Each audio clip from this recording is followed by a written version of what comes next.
अस्सलाम वालेकुम everyone, hope that all of you are doing well. आज हम डिस्कस करेंगे eco 499 A final project economics के हवाले से। इको 499 ए के जो प्रोजेक्ट्स होते हैं, ओवरऑल जो इकोनॉमिक्स के प्रोजेक्ट होते हैं वो 2 सेमेस्टर के अंदर कंप्लीट होता है। फर्स्ट सेमेस्टर के अंदर इको 499 ए का कोर्स आता है। इसके अंदर आप टॉपिक सेलेक्ट करते हो, अपनी सारी वर्किंग करते हो, देन उसके बाद आपके पास नेक्स्ट जब आप ये पास कर लेते हो तो नेक्स्ट सेमेस्टर में आपके पास इको 499 बी आता है। देन आपका ये प्रोजेक्ट कंप्लीट होता है और दोनों सेमेस्टर के अंदर आपने प्रॉपर फाइल्स सबमिट करवानी होती हैं, प्रेजेंटेशन फाइल्स बनानी होती हैं, वाइवा देना होता है और देन आपका ये कोर्स क्लियर होता है। तो ये इसका सारा क्राइटेरिया होता है। मजीद अगर आपका कोई क्वेश्चन हो या आप इन सब चीज़ों के हवाले से कुछ भी डिस्कशन करना चाहते हो तो हमारा व्हाट्सअप नंबर यहाँ पे मेंशन है, आप हमारे साथ व्हाट्सअप के ऊपर कॉन्टैक्ट कर सकते हैं। Eco 499 A final project economics की कंप्लीट डिटेल्स अवेलेबल है। कोई भी आपका इशू हो, कुछ भी आप डिस्कस करना चाहते हो, आप हमारे साथ व्हाट्सअप के ऊपर डिस्कस कर सकते हैं। इको 499 ए के प्रोजेक्ट्स हमने लास्ट सेमेस्टर में भी किए थे, उससे लास्ट सेमेस्टर में भी किए थे। अगर आप हम आपके साथ अपने प्रीवियस सेमेस्टर के इकोनॉमिक्स के प्रोजेक्ट के रिजल्ट्स शेयर करें, ये हमारे अल्हम्दुलिल्लाह सारी डिग्रीज के फाइनल ईयर प्रोजेक्ट के इंटर्नशिप रिपोर्ट्स के रिजल्ट्स हैं, जिसमें से हम आपके साथ इको 499 ए के फाइनल ईयर प्रोजेक्ट के रिजल्ट्स शेयर करेंगे। इको 499 ए का प्रोजेक्ट थोड़ा सा क्रिटिकल होता है, बाकी प्रोजेक्ट्स के पैटर्न से डिफरेंट होता है। ये हमारे प्रीवियस सेमेस्टर के एक स्टूडेंट का रिजल्ट है, eco 499 A final year project economics B. इस प्रोजेक्ट के अंदर कोई भी आपको ए पार्ट में कोई ग्रेड नहीं दिया जाता। ए पार्ट के अंदर सिर्फ आपको फेल या पास लिखा जाता है। जो पास होते हैं उनके लिए पास लिखा जाता है, जो फेल होते हैं उनके लिए एफ लिखा जाता है, ठीक है। लेकिन जो बी पार्ट आता है उसके अंदर आपको सीजीपीए दिया जाता है। अभी हम आगे आपके साथ वो स्क्रीनशॉट्स भी शेयर करेंगे जिसमें हमारे डिफरेंट स्टूडेंट्स के जो है वो ग्रेड्स वाले मार्क्स भी लगे हुए हैं, ठीक है। तो ये इको 499 ए का पार्ट है, ये हमारे पास पास हो गया हमारा स्टूडेंट, इनका पीक आया हुआ है ग्रेड बुक के अंदर। ये एक और स्टूडेंट है हमारे पास, इनका भी इको 499 ए फाइनल ईयर का प्रोजेक्ट है, इनका भी अल्हम्दुलिल्लाह से पी है, पास है। Same another student eco 499 A proposal accepted, ये भी एक्सेप्टेड हैं, ये भी पास हैं।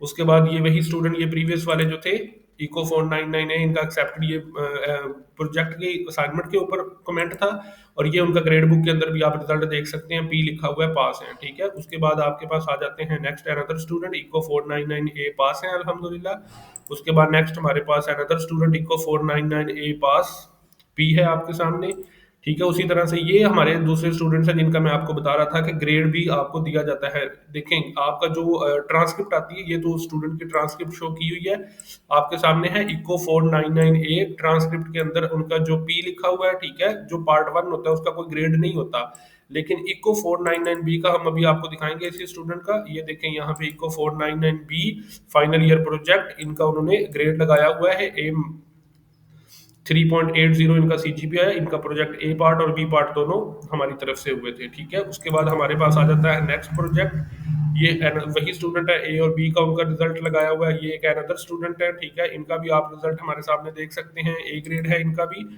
ठीक है। ये इनका इको 499 ए का रिजल्ट आप देख सकते हैं, eco 499 A final year project, इनका पी है, ठीक है, पास है ये ए पार्ट में, ठीक है। उसी तरह से इनका जो बी पार्ट है उसका भी रिजल्ट आप देख सकते हैं, इको 499 बी फाइनल ईयर ए 4/4 सीजीपीए इनका, ठीक है। तो ये जो सारी चीज़ें होती हैं इंशाल्लाह हमारे रिजल्ट्स 100% है प्रोजेक्ट्स के रिलेटेड। जो भी आप अगर हमसे पेड सर्विसेज लेना चाहें या अपने प्रोजेक्ट बनवाना चाहें तो आप हमारे व्हाट्सएप नंबर के ऊपर कॉन्टैक्ट कर सकते हैं।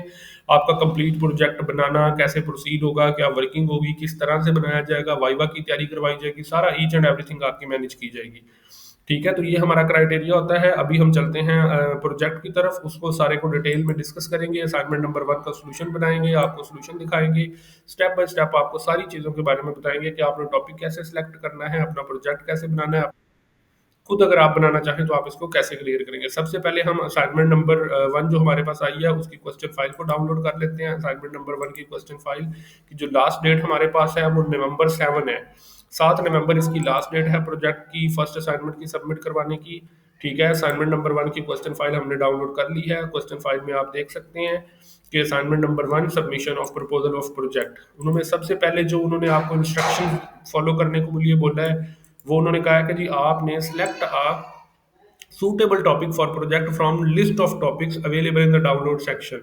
डाउनलोड सेक्शन में आपके पास लिस्ट ऑफ टॉपिक्स अवेलेबल है, उनमें से एक आप सूटेबल टॉपिक अपनी चॉइस का सिलेक्ट करें और उसके ऊपर जाना आपने डॉक्यूमेंट, उसके बाद कॉमन मिस्टेक्स और प्रपोजल के हवाले से आपने ये वाली मिस्टेक्स नहीं करनी है, डिफरेंट मिस्टेक्स के बारे में बताया होता है और आपने उन सब चीज़ों को फॉलो करना होता है। ठीक है, आपने अपना प्रपोजल प्रिपेयर करना है इस असाइनमेंट के सोल्यूशन में। ठीक है, और आपने अपना प्रपोजल बना के उसको असाइनमेंट नंबर 1 के सोल्यूशन में अपलोड करना है टिल नवंबर 7। ठीक है, जो आप क्वेश्चन फाइल के सामने ये जो सोल्यूशन के ऑप्शन है इसमें आप अपना कंप्लीट प्रपोजल बना के यहाँ पे अपलोड करेंगे। ठीक है, उसके बाद आ जाता है जी कि अगर आपका आपने अपना कंप्लीट प्रपोजल सबमिट करवाना है, सिर्फ टॉपिक सबमिट नहीं करवाना। बहुत सारे स्टूडेंट सिर्फ टॉपिक सबमिट करवा देते हैं। ठीक है, तो आपने अपना कंप्लीट प्रपोजल बनाना है और उसके बाद assignment number submission of proposal ये कंपलसरी है। आप इसको अगर स्किप करते हैं ये वाली असाइनमेंट नंबर 1 को, तो आप इस कोर्स को प्रोसीड नहीं कर सकते, अप्रूव नहीं कर सकते। जब आपका ये प्रपोजल एक्सेप्ट होगा उसके बाद ही आप अपने प्रोजेक्ट को ए पार्ट को कंप्लीट करोगे और देन आप बी पार्ट को कंप्लीट करोगे। ठीक है, आपने एमएस वर्ड फाइल बनानी है, वो अपलोड करनी है। बाकी किसी भी किस्म की प्लेजरिज्म और एआई जनरेटेड चैट जीपीटी वगैरह कुछ भी आप फॉलो नहीं कर सकते। अगर उसमें से कोई भी इशू आया आपका प्रोजेक्ट वहीं पे फेल कर दिया जाएगा, आपको पास नहीं किया जाएगा। ठीक है, तो अभी हम असाइनमेंट नंबर 1 का हमने देख लिया। अभी हम सबसे पहले जो है वो टॉपिक लिस्ट के ऊपर आएंगे। टॉपिक लिस्ट हम यहाँ पे देखेंगे, ये हमारे पास लिस्ट ऑफ टॉपिक प्रोवाइड की गई है। ठीक है, इनमें से अब हम वन बाय वन देखेंगे कौन से टॉपिक्स किस तरह के हैं। ठीक है, इकोनॉमिक्स के प्रोजेक्ट के हवाले से जो हमारे पास टॉपिक्स हैं, ज़रूरी नहीं है कि आपने इन्हीं टॉपिक्स में से सिलेक्ट करना है, आप इनके अलावा भी टॉपिक्स ले सकते हैं।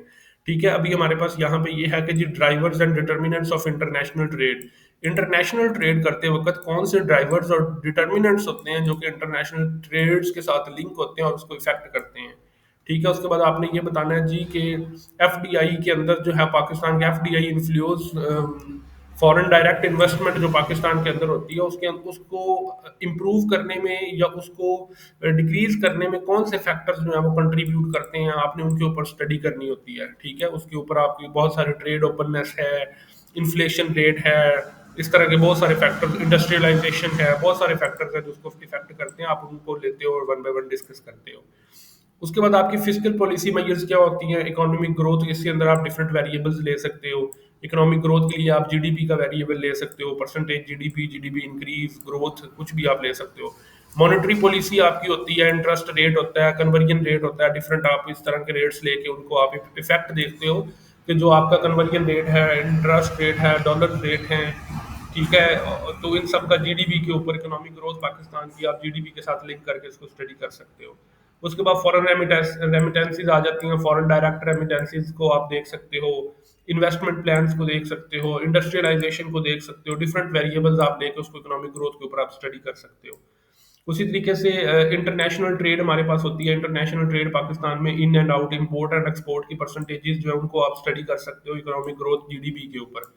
उसके बाद एक्सचेंज रेट्स आपके होते हैं, एक्सचेंज रेट पाकिस्तान के अंदर कौन सा अवेलेबल है और इंटरनेशनल ट्रेड का उसके ऊपर क्या इफेक्ट है, और जीडीपी के साथ आप लिंक करके एक्सचेंज रेट और इंटरनेशनल ट्रेड को, इंडस्ट्रियलाइजेशन को, ट्रेड ओपननेस को, इंपोर्ट एंड एक्सपोर्ट को, ये वाले डिफरेंट वेरिएबल्स आप इस टॉपिक में डिस्कस कर सकते हो।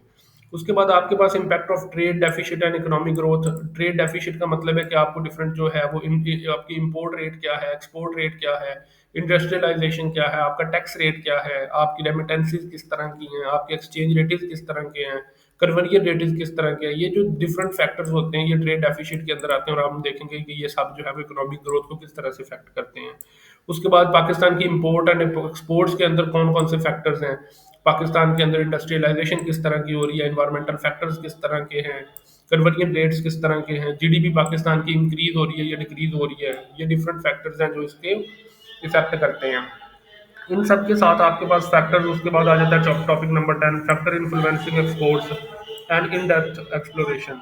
जो अब आपके एक्सपोर्ट्स होते हैं उनको कौन कौन से फैक्टर्स इम्पैक्ट कर रहे होते हैं, उसमें आपके डॉलर के जो रेट्स होते हैं, कन्वर्जन रेट्स और डिफरेंट इस तरह की चीज़ें होती हैं, आप उनको स्टडी कर सकते हो। उसके बाद आ जाता है जी topic number 11, education. Rate of literacy rate जो होता है और रेट ऑफ जो आपके हेल्थ एक्सचेंज रेट या इन्वेस्टमेंट इन हेल्थ और इन्वेस्टमेंट इन एजुकेशन का इकोनॉमिक ग्रोथ जीडीपी के ऊपर ओवरऑल क्या इफेक्ट होता है, इम्पैक्ट ऑफ इंडस्ट्रियलाइजेशन, इंडस्ट्रियलाइजेशन का, ट्रेड ओपननेस का, इंपोर्ट एक्सपोर्ट का, इन्वेस्टमेंट का, इन सब चीज़ों का, इन्वायरमेंट के ऊपर, कार्बन एमिशंस के ऊपर क्या इफेक्ट होता है और किस तरह से आप उन चीज़ों को प्रोसीड करते हो। उसके बाद पॉपुलेशन ग्रोथ आ जाता है जी, रेट ऑफ पॉपुलेशन ग्रोथ होता है, जीडीपी के रेट के ऊपर वो किस तरह से इम्पैक्ट करता है, लिटरेसी रेट भी इसमें आप ले सकते हो। अदर डिफरेंट फैसिलिटीज जो होती हैं पॉपुलेशन ग्रोथ के रिलेटेड आप उनको कंसिडर कर सकते हो। डेथ रेट इसमें होता है, पॉपुलेशन बर्थ रेट होता है, ये डिफरेंट आप वेरिएबल्स लेके इनको स्टडी कर सकते हो। उसके बाद impact of human capital on economic growth, human capital का उसके ऊपर कितना इम्पैक्ट होता है, इसमें भी आप डिफरेंट वेरिएबल्स कंसिडर करके इकोनॉमिक ग्रोथ जीडीपी के ऊपर स्टडी कर सकते हो। Money supply and inflation, money supply intake and outtake, money exchanges rate, ये डिफरेंट वेरिएबल्स लेके आप स्टडी कर सकते हो। अनएम्प्लॉयमेंट एंड इन्फ्लेशन, ये भी थोड़ा सा डिफिकल्ट टॉपिक, आप अनएम्प्लॉयमेंट के डिफरेंट जो है वो रेट्स को स्टडी करते हो और इन्फ्लेशन रेट को आप देखते हो और फिलिप्स कर्व आप उसके पास बनती है। उसके बाद गवर्नेंस के होते हैं जी, गवर्नमेंट्स के ऊपर गवर्नमेंट्स के एक्सपेंसेस कितने हो रहे हैं, गवर्नमेंट्स किस तरह की पॉलिसीज बना रही है, उन सब का जीडीपी के ऊपर क्या इफेक्ट होता है। इन्वायरमेंटल आपके पास जो डिग्रेडेशन हो रही होती है और पॉवर्टी का उसके ऊपर क्या इफेक्ट होता है आपस में, कि आपके जो पॉवर्टी होती है, जो आपके पॉवर्टी रेट होता है, आपके डॉलर्स रेट होते हैं, आपके इन्फ्लेशन होती है और आपके इन्वायरमेंटल डिग्रेडेशन के अंदर बहुत सारे फैक्टर्स आ जाते हैं, कार्बन इमिशन हो जाती है, प्लास्टिक के समथिंग यूज होते हैं उनकी इमिशंस होती है। उसके बाद फीमेल लेबर फोर्स का आपकी इकोनॉमिक ग्रोथ के ऊपर क्या होता है, फीमेल लेबर फोर्स का प्रॉपर रेट होता है, आपके पास डेटा होता है, आप उन सबको पार्टिसिपेट करते हो, पार्टिसिपेशन का ग्रोथ रेट के ऊपर किस तरह से वो इम्पैक्ट कर रहा है, जीडीपी को इंक्रीज कर रहा है, डिक्रीज कर रहा है। इन्वायरमेंट एंड इकोनॉमिक डेवलपमेंट के ऊपर आप देख सकते हो कि इकोनॉमिक डेवलपमेंट आपकी किस तरह की हो रही है। उसके बाद इन्फ्लेशन और गवर्नमेंट स्पेंडिंग्स का होता है कि पाकिस्तान के अंदर जो है वो गवर्नमेंट स्पेंडिंग्स कितनी हो रही है, उसका रेट क्या है ईयर टू ईयर, और इन्फ्लेशन रेट किस तरह से इफेक्ट कर रहा है। Exchange rate and economic growth के ऊपर आप बात कर सकते हो, step by step exchange rate किस तरह से इफेक्ट कर रहे हैं, इकोनॉमिक ग्रोथ कैसी हो रही है। उसके बाद लेबर फोर्स पार्टिसिपेशन आ जाती है, लेबर फोर्स पार्टिसिपेशन का क्या इफेक्ट होता है जीडीपी के ऊपर। उसके बाद लिटरेसी कैपिटल है, वुमेन एम्पावरमेंट, इन सब का पाकिस्तान की जीडीपी के ऊपर डायरेक्ट क्या इफेक्ट होता है। Environmental cost benefits associated globalization, ये दो तीन फैक्टर्स आप कंसीडर करके पाकिस्तान की जीडीपी के साथ लिंक करके स्टडी कर सकते हो। नेचुरल डिजास्टर्स के किस तरह के रेट्स हैं, सोशो इकोनॉमिक स्टेटस लोगों को क्या है, लोगों की जो है वो माली हालत कैसी है, सोशल स्टेटस क्या है, इकोनॉमिक स्टेटस क्या है, और पाकिस्तान के अंदर नेचुरल डिजास्टर्स जो हो रही हैं उनके रेट्स का और पॉपुलेशन के साथ आप उसका लिंक करके उसको स्टडी कर सकते हो। ये सारे वेरिएबल्स, ये सारी चीज़ें, ये टॉपिक्स आपके पास अवेलेबल है, इनमें से कोई भी टॉपिक आप सिलेक्ट करना चाहो, आप वो टॉपिक सिलेक्ट करोगे, उस टॉपिक के रिलेटेड आप स्टडी करोगे, तो वो टॉपिक के ऊपर आप किस तरह से स्टडी कर सकते हो और उनसे आपको क्या क्या फ़ायदे हो सकते हैं और किस तरह से आप उसको प्रोसीड कर सकते हो। ये सारी चीज़ें आपने डिसाइड करनी है और इनको वन बाय वन आपने देखना है। अब इन सब के रिलेटेड आपने अपने डाटा देखना है, वेरिएबल्स देखने हैं, किस तरह से आप प्रोसीड करोगे। अब ये था हमारे पास लिस्ट ऑफ टॉपिक, इनमें से आपने कोई भी अपना टॉपिक सिलेक्ट कर लेना है अपनी चॉइस के अकॉर्डिंग जो आपको बेहतर लगे, और उसके बाद आपने आ जाना है कि आपने अपना प्रपोजल कैसे बनाना है। ठीक है, आपके पास ये प्रपोजल, रिसर्च प्रपोजल का फॉर्मेट अवेलेबल है, इसको आप किस तरह से प्रोसीड करोगे। ठीक है, इसमें आपने कौन कौन सी चीज़ों का ख्याल रखना है, कैसे आपका ये कंप्लीट हुआ स्टेप बाय स्टेप, अब हम इसको कंप्लीट जो है वो डिटेल में डिस्कस करेंगे। ठीक है, प्रपोजल आपका स्टार्ट कैसे होता है कि प्रपोजल आपका स्टार्ट होता है आपके टाइटल पेज से। सबसे पहले आपने जो है वो अपनी प्रपोजल के लिए जो है वो टाइटल पेज बनाना होता है, यहाँ से आपका प्रपोजल का फॉर्मेट स्टार्ट हो रहा है, इसको हम वन बाय वन डिस्कस करेंगे। सबसे पहले आपने टाइटल पेज बनाना है प्रॉपर, आपने अपना टॉपिक लिखना है, टॉप के ऊपर नेम एंड आईडी लिखनी है अपनी, नेम ऑफ यूनिवर्सिटी लिखना है, यूनिवर्सिटी लोगो लगाना है और डेट ऑफ सबमिशन लिखनी है। ठीक है, इस तरह से आपने प्रॉपर इसको कंप्लीट करना है। अगर आपको टाइटल पेज में बना हुआ दिखाऊं तो आपने इस तरह से अपना कंप्लीट जो है वो टाइटल पेज बनाना है। ठीक है, आपका कंप्लीट टाइटल पेज ऐसे होना चाहिए, आपका टॉपिक लिखा हुआ हो। ठीक है, उसके बाद आपने अपना जो है वो ये स्टेटमेंट लिखी हुई हो, उसके बाद आपने अपनी एलएमएस आईडी और अपना डेट लिखी हुई हो और अपने विचुअल यूनिवर्सिटी का लोगो लगाया हुआ हो, और ये सारी चीज़ें इस तरह से आपने अपना टाइटल पेज बनाना है। ठीक है, ये आपका टाइटल पेज बन जाएगा। उसके बाद नेक्स्ट आपने टाइटल पेज बनाने के बाद आप टेबल ऑफ कंटेंट्स पे आ जाओगे। नेक्स्ट आप टेबल ऑफ कंटेंट बनाओगे, टेबल ऑफ कंटेंट के लिए आपने एक पेज जो है वो छोड़ देना है और उसके बाद आप बाद में अपना टेबल ऑफ कंटेंट जो है वो कंप्लीट करेंगे। ठीक है, ये वाली हेडिंग्स आपने अभी नहीं करनी, आपने टेबल ऑफ कंटेंट जो है वो कंप्लीट करना है, इस तरह से अपना टेबल ऑफ कंटेंट बनाना है। सही है, और उसके बाद आपने आ जाना है नेक्स्ट। अब टेबल ऑफ कंटेंट कंप्लीट करने के बाद नेक्स्ट आपके पास आ जाता है सेक्शन नंबर 1। सेक्शन 1 के अंदर आपने चैप्टर नंबर 1 से स्टार्ट करना है। चैप्टर नंबर 1 में आपने इंट्रोडक्शन लिखना है। इंट्रोडक्शन आपने कंप्लीट अपने टॉपिक के ऊपर लिखना है कि आपका टॉपिक क्या है, इंट्रोडक्शनी पैराग्राफ लिखना है, description of the project title आपने कंप्लीट लिखनी है, रेशनल आपने कंप्लीट लिखना है स्टेप बाय स्टेप। ठीक है, इस तरह से आप ये तीनों हेडिंग्स को उसके इंट्रोडक्शन के अंदर कवर करोगे। देन उसके बाद आप बैकग्राउंड की हेडिंग दोगे, उसके बाद आप अपने ऑब्जेक्टिव हेडिंग दोगे। ठीक है, आप अपने ऑब्जेक्टिव्स को डिटेल में लिखोगे और देन आप अपने सिग्निफिकेंस के ऊपर आ जाओगे कि आपके टॉपिक के सिग्निफिकेंस क्या और किस तरह आप उसको प्रोसीड करोगे।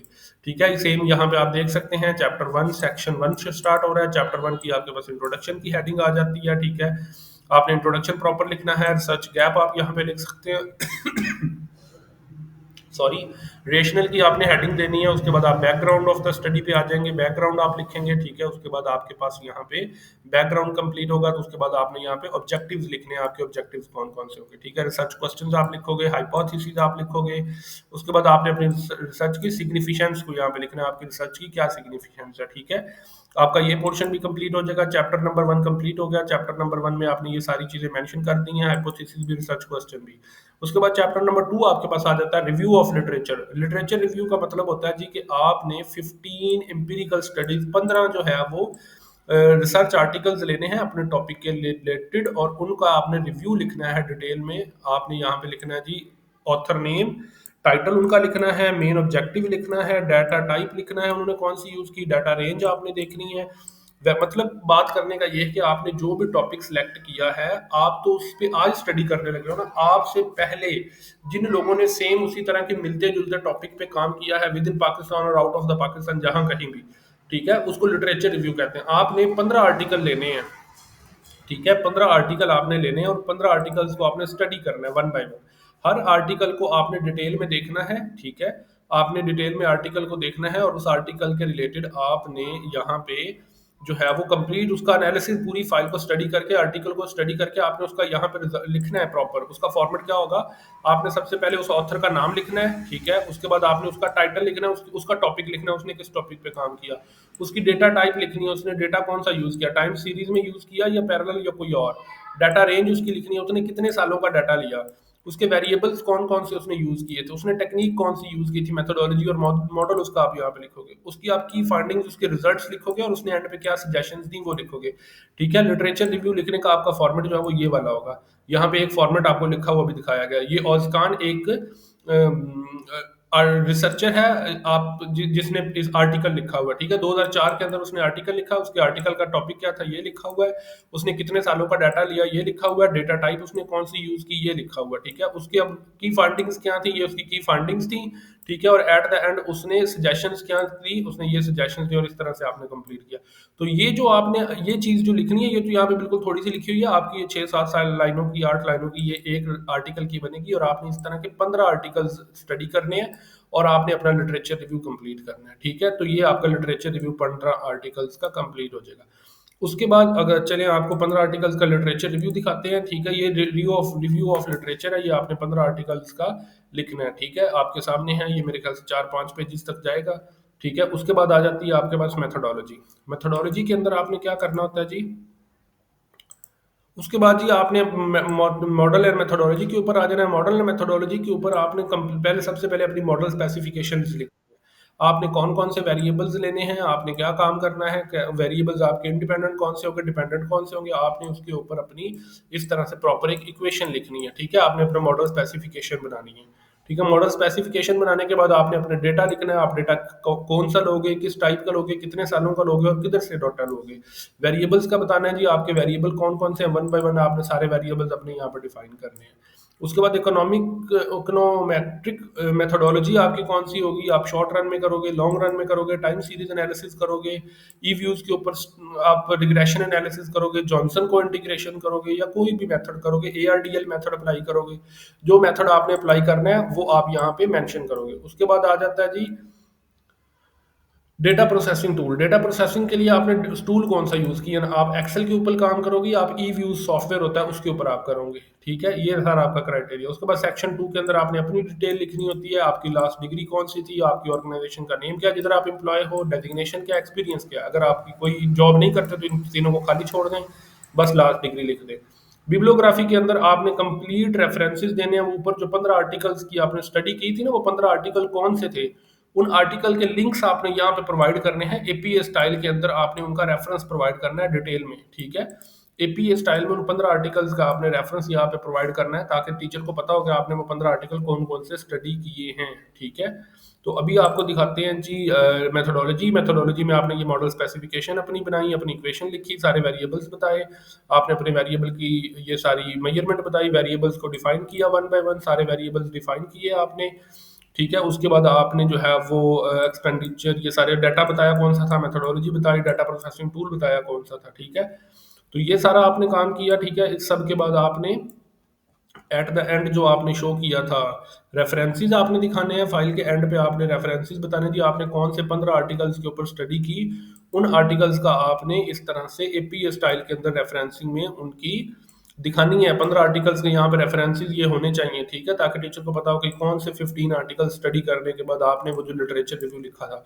तो ये सारा क्राइटेरिया है, ये सारा पैटर्न है इको 499 ए के प्रोजेक्ट के लिए, इसका ये सारा क्राइटेरिया है। मजीद अगर आप का कोई क्वेश्चन है, या आप किसी बात की समझ नहीं आती, या आप कोई भी गाइडेंस लेना चाहते हैं, या अपनी प्रोजेक्ट की पेड वर्किंग करवाना चाहते हैं, तो आप हमारे व्हाट्सअप नंबर के ऊपर कॉन्टैक्ट कर सकते हैं। इंशाल्लाह आपको ईच एंड एवरीथिंग के हवाले से इन डिटेल प्रॉपर गाइड किया जाएगा, और सारी चीज़ें बताई जाएंगी, समझाई जाएंगी, और आपका जो कोई भी इशू होगा उसको सॉल्व किया जाएगा।